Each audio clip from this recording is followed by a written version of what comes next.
BNS धारा 7 क्या है? कठोर कारावास और साधारण कारावास में क्या अंतर है? आइए आसान भाषा में समझते हैं। नमस्कार दोस्तों, क्या आपने कभी कोर्ट के फैसले में कठोर कारावास और साधारण कारावास जैसे शब्द सुने हैं? क्या दोनों एक ही चीज है या इनमें कोई अंतर होता है? और सबसे बड़ा सवाल, यह कैसे तय होता है कि किसी व्यक्ति को कठोर कारावास मिलेगा या साधारण कारावास? आज हम भारतीय न्याय संहिता बीएनएस की धारा 7 को बिल्कुल आसान भाषा में समझेंगे।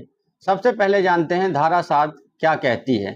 बीएनएस की धारा 7 कहती है कि यदि किसी अपराध में कानून ने कठोर कारावास और साधारण कारावास दोनों में से किसी एक या दोनों का विकल्प दिया है तो यह निर्णय न्यायालय करेगा कि दोषी को किस प्रकार की सजा दी जाए, अर्थात अंतिम फैसला कोर्ट का होता है। अब जानते हैं कठोर कारावास क्या है। कठोर कारावास में दोषी व्यक्ति को जेल में रहते हुए कानून और जेल नियमों के अनुसार काम करना पड़ता है। उदाहरण के लिए जैसे सफाई का कार्य, बागवानी, रसोई का कार्य, अन्य निर्धारित श्रम। ध्यान रहे कि यह काम भी जेल नियमों के अनुसार कराया जाता है। अब जानते हैं साधारण कारावास क्या है।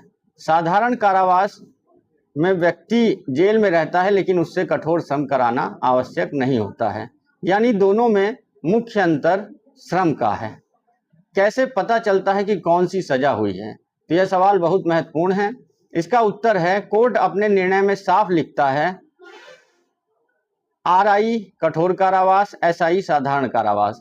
जेल प्रशासन अपनी तरफ से फैसला नहीं करता बल्कि कोर्ट के आदेश का पालन करता है। उदाहरण के लिए मान लीजिए किसी अपराध में 3 वर्ष तक की सजा का प्रावधान है।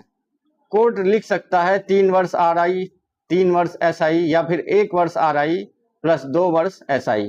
यह पूरी तरह मामले की परिस्थितियों पर निर्भर करता है। तो दोस्तों, बीएनएस की धारा 7 कोई नया अपराध नहीं बताती, यह केवल यह बताती है कि जब कानून दोनों प्रकार के कारावास की अनुमति देता है तब किस प्रकार की सजा दी जाएगी। इसका निर्णय न्यायालय करेगा।